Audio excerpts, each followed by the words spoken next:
Assalamualaikum warahmatullahi wabarakatuh. Senang sekali kembali bisa bertemu dengan Anda. Kita bertemu lagi dalam Tafsir Al-Misbah dari Studio Metro TV Manulife. Saya Hilbram Dunar, menikmati indahnya bulan suci Ramadan.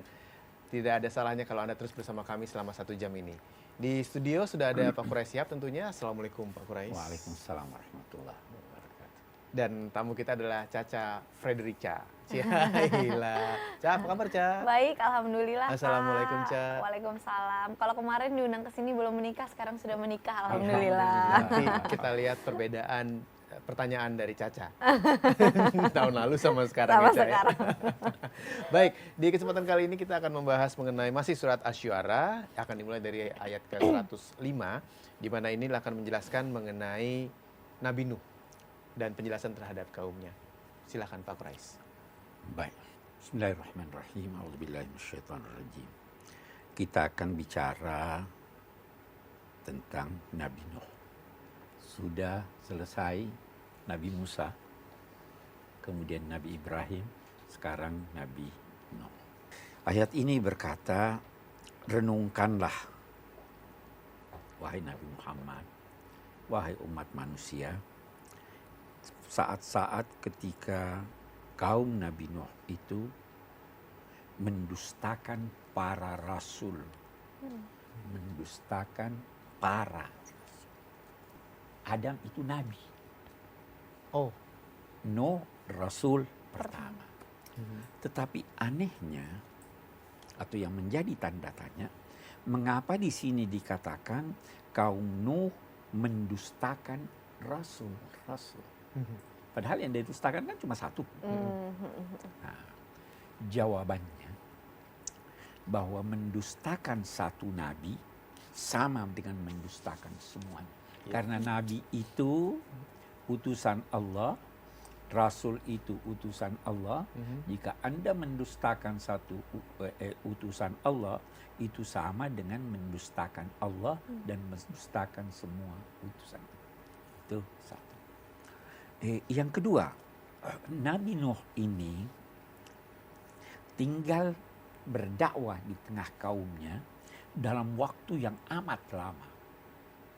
Al-Quran menyatakan 950 tahun. Waktu yang demikian lama ini sebenarnya bisa diisi oleh sekian banyak rasul. iya. Sehingga wajar kalau dikatakan mendustakan rasul. إذ قال لهم أخوهم نوح ألا تتقون.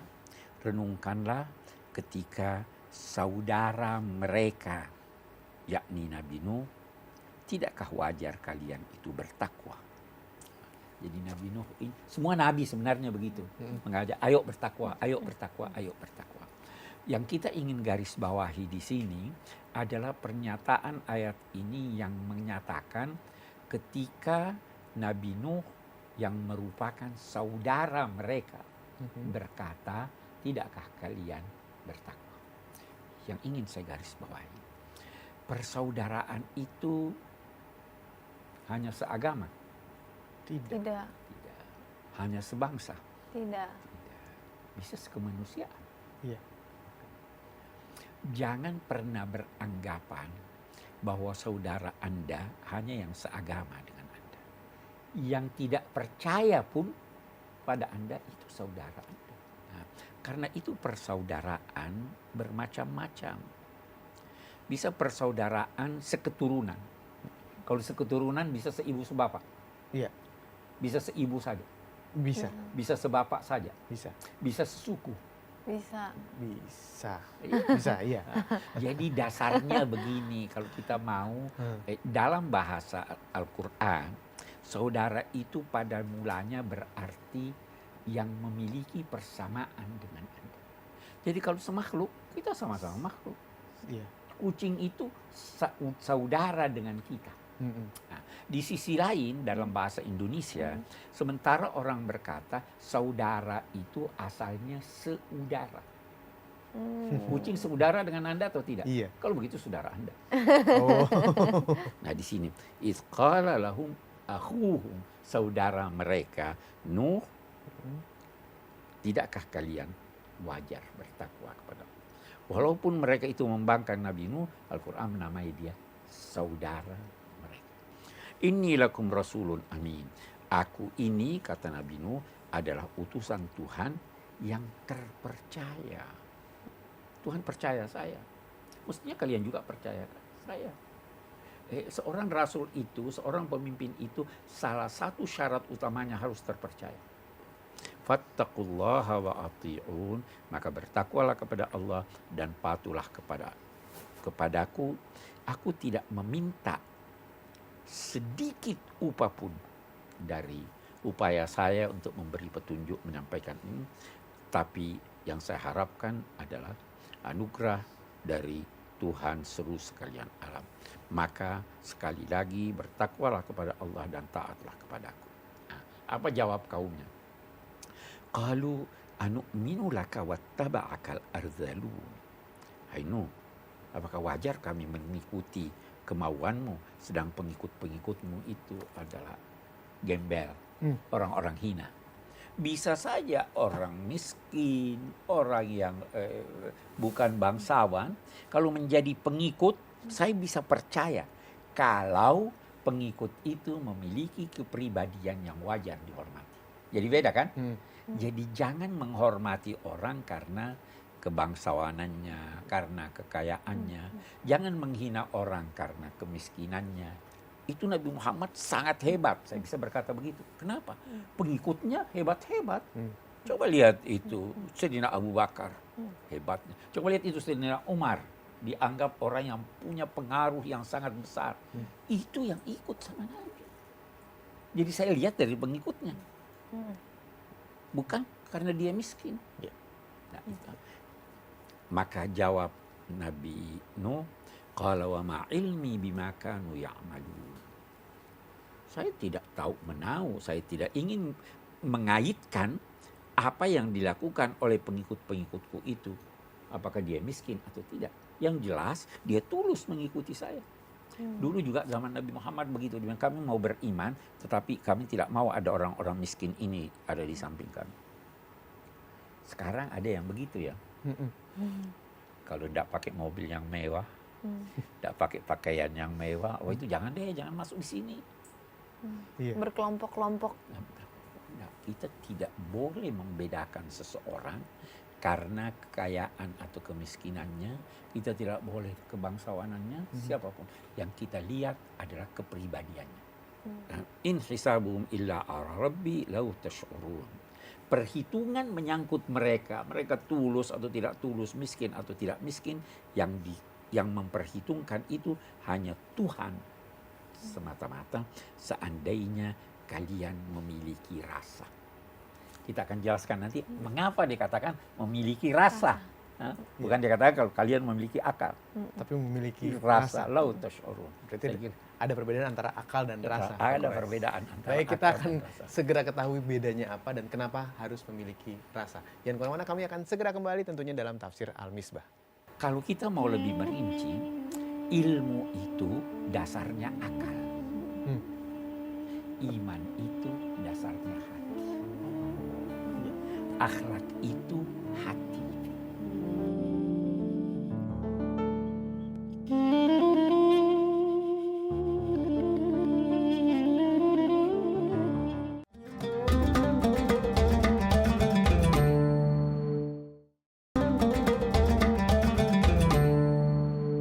Masih bersama saya Hilbram, Pak Quraish dan juga Caca dalam Tafsir Al-Misbah. Kita membahas mengenai surah Asy-Syu'ara mulai dari ayat ke-105.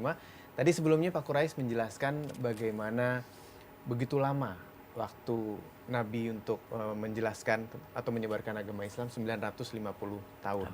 Ya. Lalu juga tentang ada pembagian-pembagian di mana mereka yang bangsawan tidak mau menerima karena pengikutnya ternyata tidak bangsawan. Mereka-mereka yang tidak mampu atau kaum yang tertindas. Kita lanjutkan Pak Quraish. Oke.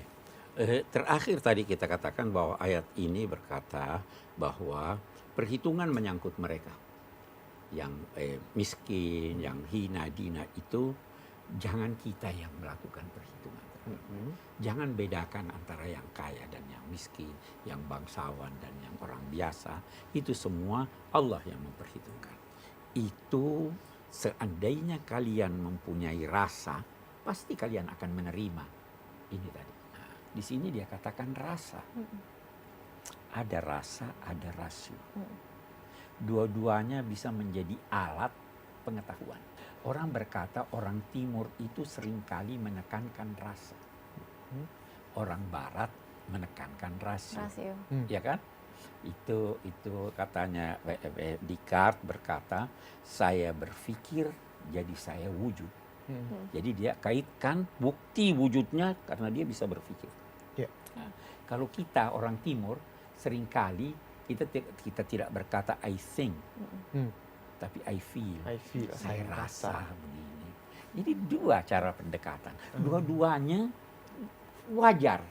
Dua-duanya benar. Nah, kalau kita mau lebih merinci, ilmu itu dasarnya akal. Iman itu dasarnya hati. Akhlak itu hati. Rasa itu salah satu cara untuk menangkap kebaikan. Tidak ada buktinya, tapi saya rasa begitu. Ya kan? Nah, ini di sini Nabi Nuh menekankan kalau kalian punya rasa. Kita lanjutkan. Wa ma ana bitaridil mu'minin in ana illa nadhirun mubin. Saya sama sekali tidak akan mengusir orang-orang yang mukmin yang percaya kepadaku. Sebagaimana usul kalian, saya hanya sekedar menyampaikan peringatan yang sangat jelas. Apa kata kaumnya? Qalu la illam tantahi ya Nuhu latakunanna minal marjumin. Wahai Nuh, kalau kamu tidak berhenti mengajak kami kepada apa yang kamu ajak itu, pasti kamu akan termasuk orang-orang yang akan kami marjumin. Rajam itu artinya melontar. Jadi bisa berarti kami akan melempar kamu sampai kamu cedera atau mati. Nah, bisa juga rajam itu artinya melontar dengan kata-kata, memaki. Qala rabbi inna qaumi kadzdzabun. Maka Nabi Nuh berkata, sesungguhnya kaumku telah mendustakan aku. Faftah baini wa bainahum fathan wa najjini wa man ma'iya minal mu'minin. Ya Allah, iftah. Fatah itu artinya membuka.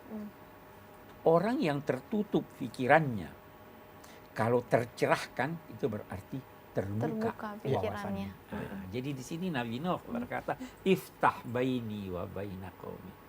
Ya Allah, menangkan saya. Ya Allah, buka pikirannya sehingga dia bisa menerima apa yang saya sampaikan ini. Nah, atau beri putusan.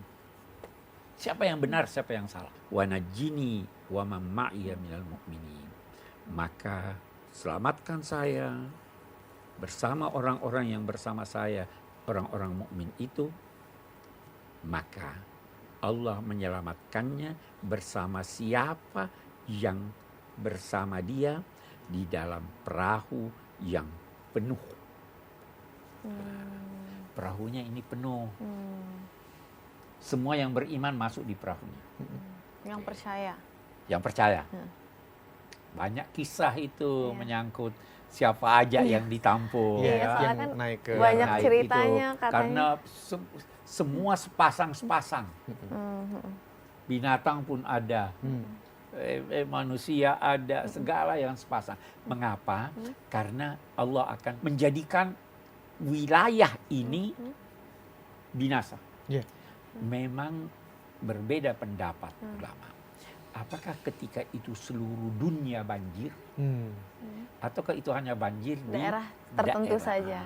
Banyak ulama Islam berpendapat hanya di daerah itu yang banjir. Bukan seluruh dunia.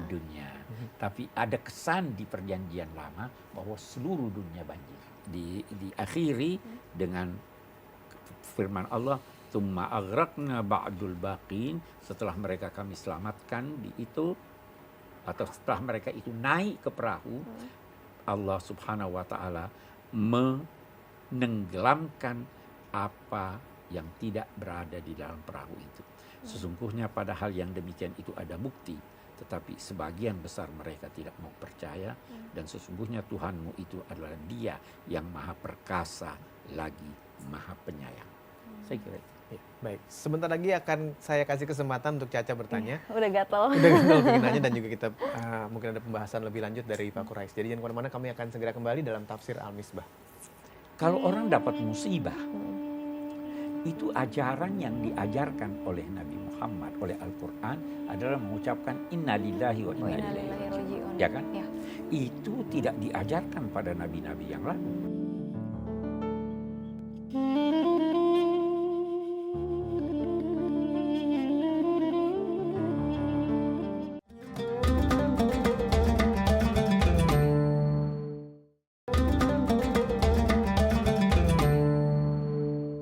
Masih bersama saya Hilbram, Pak Quraish, dan juga Caca. Di segmen ini saya akan kasih kesempatan nih Caca, yang sudah dari awal ingin bertanya banyak kepada Pak Quraish. Tapi tahan dulu, masih ada yang ingin ditambahkan sedikit sama Pak Quraish. Oke, saya ingin menambahkan sedikit. Kisah Nabi Nuh ini disusul dengan sedikit menyangkut kisah Nabi Hud. Nabi Hud ini diutus kepada satu kaum Ad. Ad itu nama suatu suku. Ketika itu Nabi Hud diutus kepada mereka. Itu pun di sini dikatakan akhuhum, saudara mereka. Ayat-ayat kita ini banyak sekali kemiripannya, kalimat-kalimatnya dengan kalimat-kalimat yang dikemukakan oleh Nabi Nuh. Misalnya, saya tidak meminta upah sedikit pun dari kamu.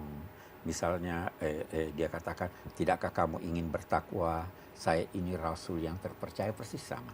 Yang beda adalah mereka ini punya kedurhakaan yang berbeda dengan yang lain. Mereka itu membangun bangunan yang tinggi untuk foya-foya. Si kaum Ad Nabi. ini. Kaum Ad ini. Kaum Nabi Hud. Kaum Nabi Hud. Dia membangun bangunan-bangunan yang tinggi. Itu oleh Al-Quran dikatakan kaum Ad itu membangun bangunan-bangunan yang belum pernah dibangun sebelumnya seperti itu. Membangun di tempat-tempat tinggi, dia bangun tempat-tempat sebagai tanda-tanda. Boleh jadi tanda perjalanan sekaligus untuk berbangga-bangga. Nah, maka Nabi Hud datang memberi mereka nasihat. Kalau mau membangun, yang pertama bertakwalah kepada Allah, patuhlah kepada Rasulnya. Kalau mau membangun, jangan membangun bangunan-bangunan yang ingin menampakkan kemegahan kamu. Saya kira itu pesan yang disampaikan oleh Nabi Nuh sambil menyatakan bahwa kalau kalian inni akhafu alaikum adzaba yaumin azim. Nabi Nuh juga berkata kepada mereka, kalian itu kalau menyiksanya luar biasa, melampaui batas kemanusiaan. Jangan kalian melakukan hal tersebut. Wa idza batashtum jabbari. Jadi ini nasihat-nasihat dari Nabi Nuh. Saya kira itu kesimpulannya. Ya, baik. Silakan, Cak. Iya, sempat ada yang mengajarkan saya bahwa ketika kita berbicara suatu kebenaran dan orang tersebut tidak percaya, misalkan dalam dunia bisnis gitu, kita punya orang ketiga ini kan nggak tahu siapa yang jujur. Kalau kita bisa tahu kita bohong atau tidak gitu.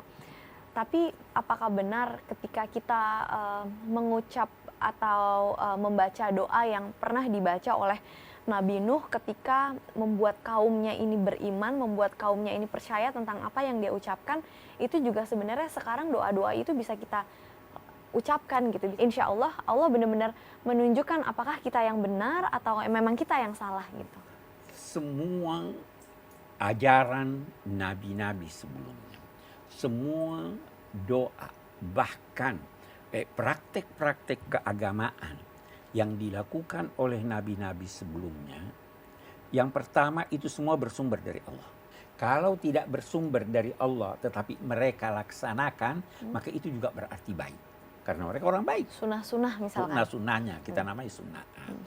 Sekarang semua itu bisa kita tiru, kita bisa laksanakan selama.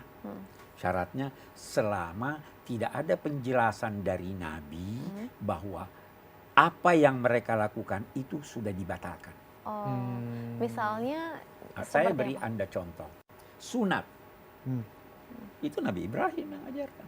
Ada amalan-amalan yang mereka ajarkan secara pribadi itu baik selama tidak ada. Jadi doa-doa, kalau Anda bertanya tentang doa, itu doa mereka pasti kepada Allah. Memang bisa jadi ada doa-doa yang mereka sampaikan yang lebih sempurna yang disampaikan oleh Nabi Muhammad. Iya kan? Karena Nabi Muhammad penyempurna. Penyempurna.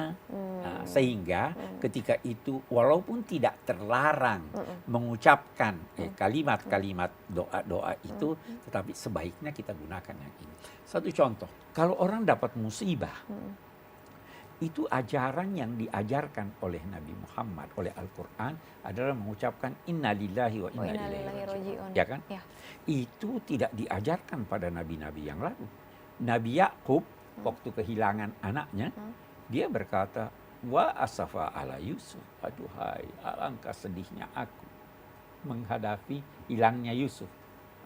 Seandainya itu sudah diajarkan padanya, dia akan berkata innalillahi wa inna ilaihi raji'un. Itu tidak dianjurkan lagi karena sudah ada innalillahi wa inna ilaihi raji'un. Nah, bicara soal Nabi tadi Pak Kurais sempat mengatakan bahwa Nabi Nuh ini kan lama sekali. Iya. Pak, 950 tahun. Iya. Ini tahun dalam hitungan yang bagaimana? Nah, ini yang ulama beda pendapat. Ada yang berkata memang 950 tahun. Karena usia pada masa sebelum Nabi Nuh lebih panjang daripada usia masa sekarang. Dulu ada dinosaurus. Ada. Sekarang Nggak ada. sudah punah. Iya. Dulu ratusan tahun gitu. Iya. Sekarang ada lalat sehari. Ya, jadi bisa jadi memang dulu 950 tahun. Itu satu kemungkinan. Kemungkinan yang kedua begini, perhitungan tahunnya berbeda. Kita lihat, perhitungan lunar time, matahari, berbeda dengan perjalanan bulan. Beda. Bedanya 11 hari. Iya. Jadi kalau Anda berkata umur saya 60 tahun, saya masih perlu tanya. 60 tahun itu menurut perhitungan Matahari iya atau kan? bulan? Matahari atau Bulan. beda kan? Iya. Oke. Dulu ada orang yang menghitung satu siklus tahun itu sama dengan satu musim.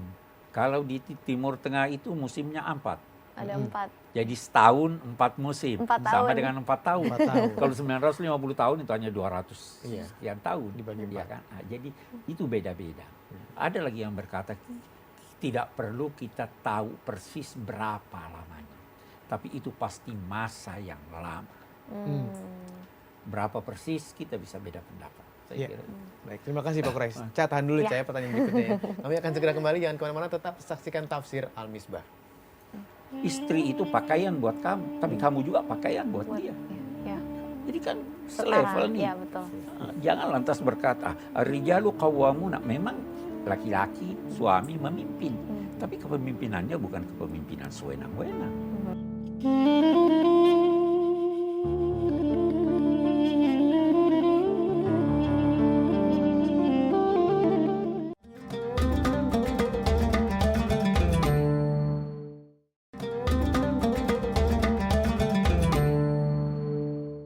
Dan sekarang saya persilahkan lagi Caca yang ingin bertanya kepada Pak Kurais. Apalagi ada berhubungan dengan pernikahan.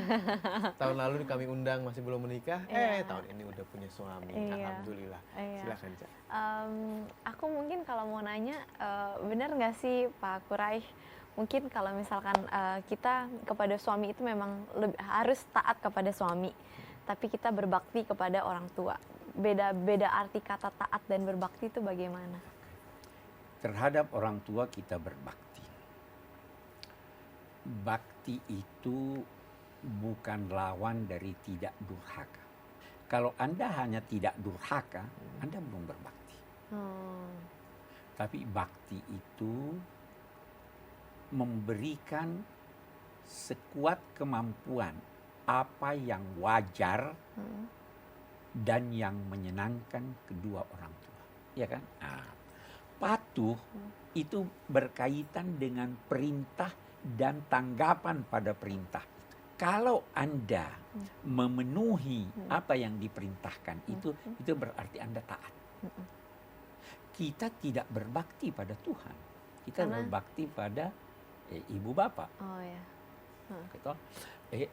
Kita taat pada Tuhan. Tapi kita juga diperintahkan taat, istri diperintahkan taat pada suami. Ya kan? Iya. Tetapi asal ketaatan itu yang pertama tidak bertentangan dengan perintah Tuhan.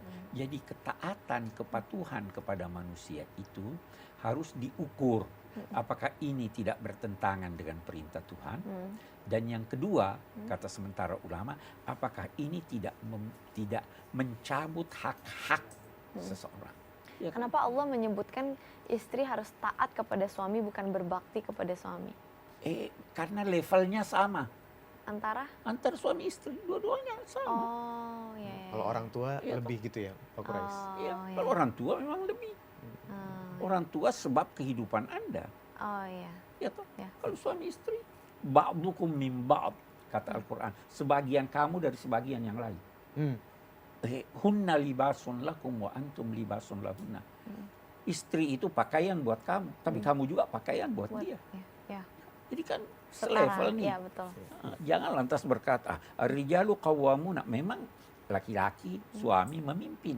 Tapi kepemimpinannya bukan kepemimpinan sewenang-wenang. Demokrasi. Ah,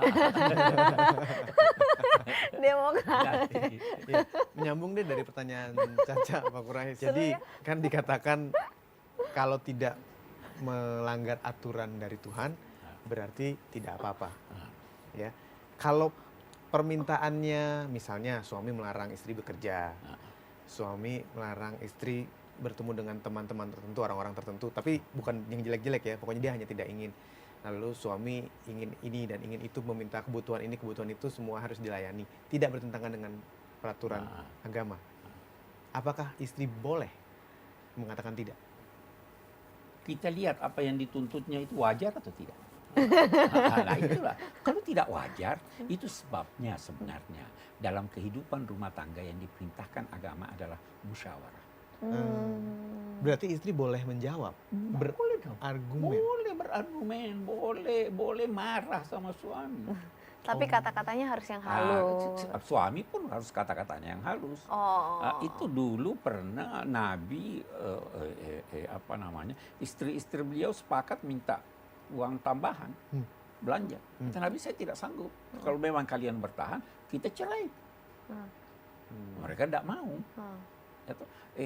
Nabi pernah bersabda pada Aisyah, saya tahu kalau kamu marah sama saya atau tidak. Bagaimana wahai Nabi kamu tahu?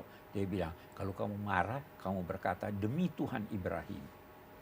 Kamu tidak sebut nama saya. Kata Aisyah merayu, saya tidak bisa meninggalkanmu. Kalaupun saya harus tinggalkan hanya namamu. Jadi kalau kita jauh dari Nabi Nuh nih. Oke, sekarang saya dekatkan lagi ke Nabi Nuh, membahas mengenai yang diajak naik ke kapal pada saat itu, Pak Quraisy. Itu apakah Nabi Nuh menyerukan atau mereka datang sendiri? Atau dipilih? Atau Kayak sekarang kalau masuk nggak punya tiket nggak boleh masuk Iya. misalkan gitu. Pengikutnya itu sedikit sekali. Pengikut Nabi Nuh itu sedikit sekali. 950 tahun itu 950 tahun. sedikit. Sedikit sekali. Jadi hanya muat satu perahu. Kalau yang binatang-binatang, tumbuhan apa segala macam itu bagaimana? Itu sebenarnya riwayat. Itu boleh jadi riwayat itu lahir karena dugaan bahwa memang seluruh dunia banjir bumi hanguskan segala sesuatu. Jadi ada yang selamat. Ya. Ingatan saya, sepanjang ingatan saya, tidak ada ayat yang menjelaskan bahwa Nabi Nuh memilih ambil ini. Dulu ada beberapa hewan yang tidak boleh naik ke dalam kapalnya Nabi Nuh, makanya sekarang dibilang haram, seperti misalkan anjing atau babi. Itu gimana sih? Saya kira tidak. Saya tidak pernah tahu ada itu. Di sisi lain, jangan beranggapan bahwa anjing itu adalah binatang terkutuk. Tidak. Apresiasi Al-Quran terhadap anjing luar biasa. Anjing itu bisa diajar, ya kan? Iya. Anjing itu menjaga. Iya. Anjing itu punya sifat yang sangat baik. Karena itu ada yang berpesan, kalau Anda dimaki anjing, jangan cepat marah. Oh gitu. Karena anjing itu banyak yang lebih setia dari manusia. Bener sih, Pak. Benar. Benar. Jadi kalau dia anjing, jangan cepat marah. Anda sangat setia. Iya kan? Iya. Iya, walaupun saya sih nggak berharap dikatakan istri saya anjing karena saya setia. Artinya itu sedemikian Iya, iya. gambaran yang diberikan bahwa sebenarnya ada keistimewaannya. Dia menjaga Anda. Banyak yang dapat dilakukan oleh anjing. Dan banyak keistimewaan anjing yang tidak dimiliki oleh manusia. Dia bukan binatang terkutuk. Jadi juga termasuk boleh masuk ke dalam rumah. Nah itu nanti sekarang boleh masuk ke dalam rumah, tetapi harus hati-hati, jangan sampai dalam pendapat mazhab Syafi'i atau ulama-ulama, jangan sampai liurnya mengenai tempat-tempat yang khususnya tempat sholat Anda, tempat ini. Tapi kalau Ada apa dengan liurnya sih sebenarnya? nah ya itu beda pendapat ulama menyangkut liurnya. Ada Imam Malik berkata sebenarnya liurnya itu bersih. Tetapi kita harus terima ini karena Allah dan Rasulnya melarang. Jadi terkadang ada larangan sebagai ujian. Anda patuh atau tidak. Itu pendapat Imam Malik. Iya. Kan yang paling bersih itu liurnya. Iya, benar. Karena dia selalu terengah-engah kan. Iya. Itu Imam Syafi'i berkata tidak, memang liurnya najis. Kenapa najis? Kita tidak tahu. Itu yang menciptakan Allah melarang kita mana yang boleh dipegang, mana yang tidak, udah kita tinggal ikutin aja. Ikutin Ya. aja. Untuk ujian saja. Untuk ujian. Pak Quraish, saya kembali membahas mengenai Nabi Nuh ini ya. Ada lagi mau ditanyakan, Ca? Enggak, udah Saya dulu ya cukup. kalau gitu ya. Jadi saya banyak nanya. Dalam waktu Nabi Nuh mengumpulkan kaumnya, lalu mengajak untuk taat kepada Allah, sebenarnya yang paling berat apa, Pak Quraish, di saat itu? Sehingga kata Pak Quraish kan tidak terlalu banyak pengikutnya. Kenapa bisa begitu dalam waktu yang begitu panjang?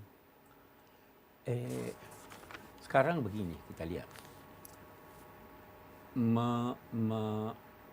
Menanamkan suatu ide ke dalam benak itu tidak sulit kalau benak itu belum terisi sesuatu. Kalau Anda mengajar seorang anak, mudah saja mengajarnya. Iya, betul. Tetapi kalau Anda menghadapi satu orang yang sudah punya ide, lantas Anda mau menanamkan ide yang benar, tugas Anda yang pertama adalah mengeluarkan yang kotor, yang salah itu, baru Anda isi. Betul.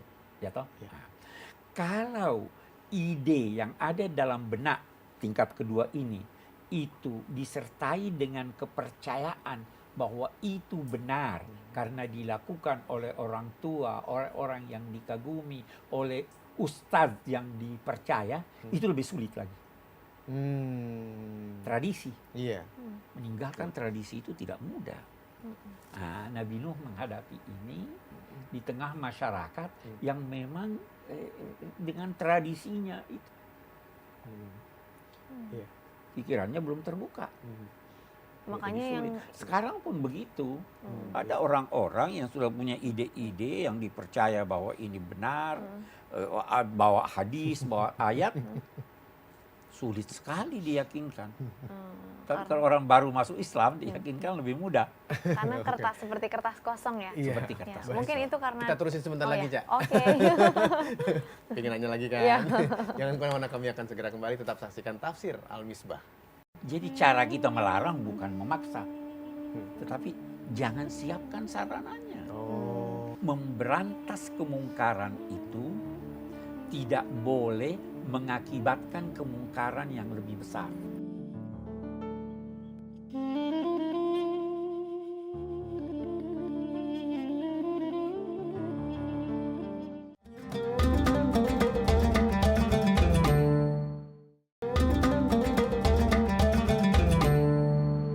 Tafsir Al-Misbah. Caca tadi sudah ingin bertanya lagi, saya tahan dulu sebentar, tunggu break. Sekarang silahkan, Ca, menanyakan apa ke Pak Quraish. Iya, Pak Quraish, kalau yang seperti kita pelajarin di dalam Al-Quran, kisah-kisahnya bahwa Nabi Nuh itu kan mengajak orang-orang beriman pada masa tersebut. Itu kan memang tidak mudah, sulit gitu. Nah, kalau di masa sekarang, kita pengen mengajak orang-orang di sekeliling kita untuk lebih beriman lagi, untuk lebih mendalami Al-Quran lagi, belajar secara baik dan benar gitu.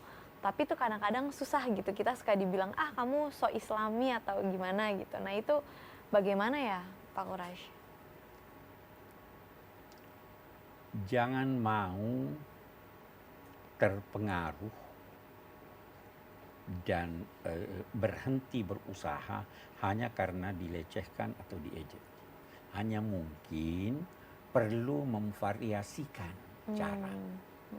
Bisa secara langsung, bisa secara tidak langsung, bisa dengan lisan, bisa dengan contoh, bisa dengan menyindir. Tapi jangan sampai pelecehan orang, kemarahan orang, bahkan ancaman orang, jangan sampai menghambat Anda untuk tidak mengajak kepada kebaikan. Iya kan?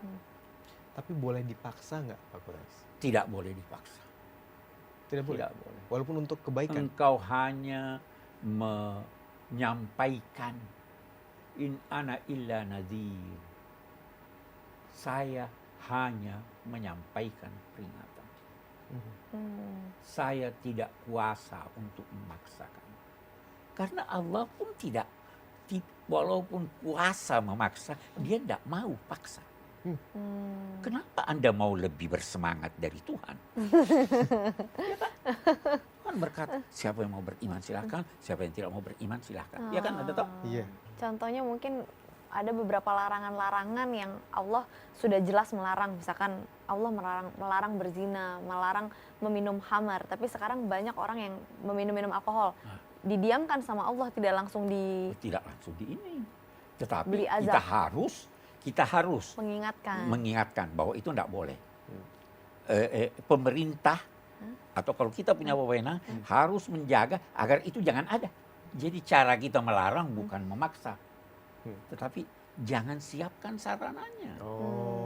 Sesuai dengan Larang kemampuan itu kita. alkohol dijual secara bebas. Iya kan? Iya. Kalau kita punya wewenang lebih. Kalau kita punya wewenang. Kalau kita nggak itu. punya wewenang, mungkin kita hanya bisa mengingatkan. Kita hanya bisa mengingatkan. Tapi menyerang tempat-tempat penjualan alkohol Saya itu. kira memberantas kemungkaran itu tidak boleh mengakibatkan kemungkaran yang lebih besar. Kalau chaos, perkelahian.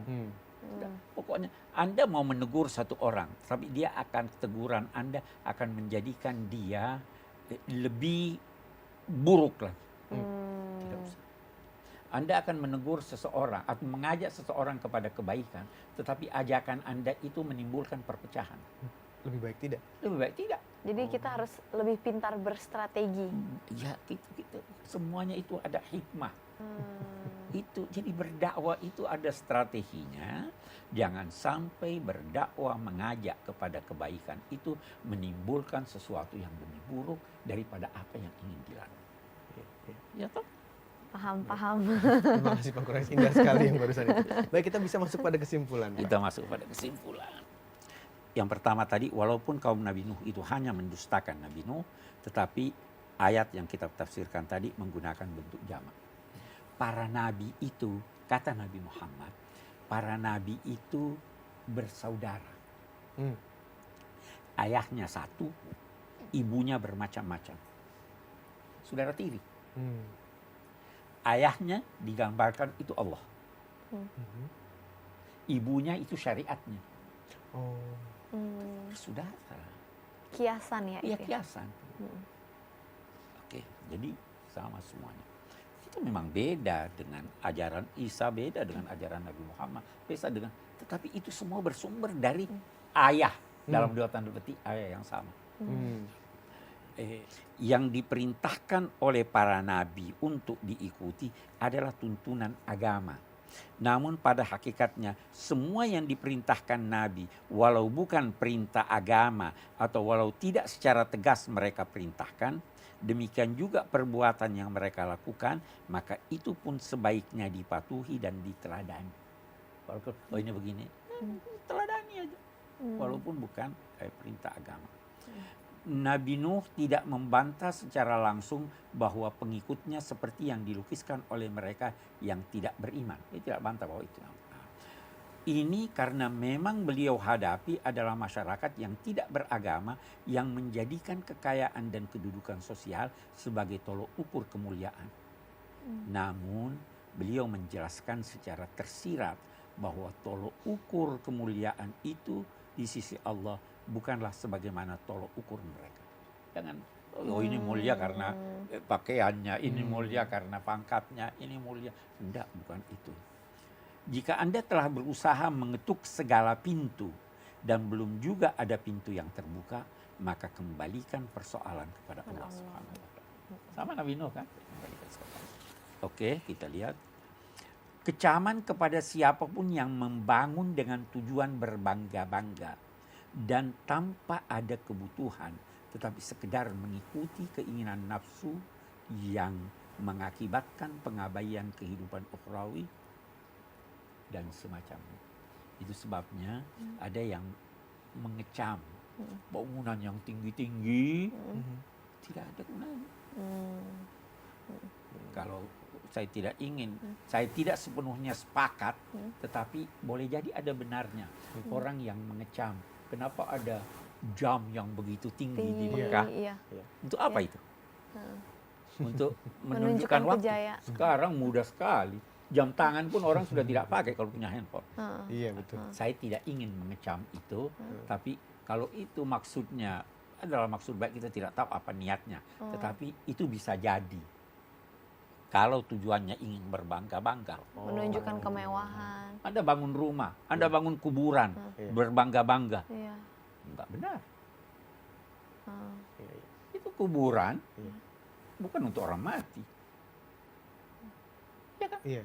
Kenapa harus begitu indah? Terlalu mewah berlebihan. Mewah berlebihan. Bersih. Tapi kalau itu untuk memberi kenyamanan orang pergi berziarah, kebersihannya sebagai tanda, maka itu wajar-wajar aja. Karena yang meninggal enggak. Kalau yang meninggal sudah ada di alam lain. Menjatuhkan siksa dalam arti hukuman yang setimpal tidak terlarang. Tetapi yang terlarang adalah melampaui batas kewajaran atau melampaui ketetapan hukum.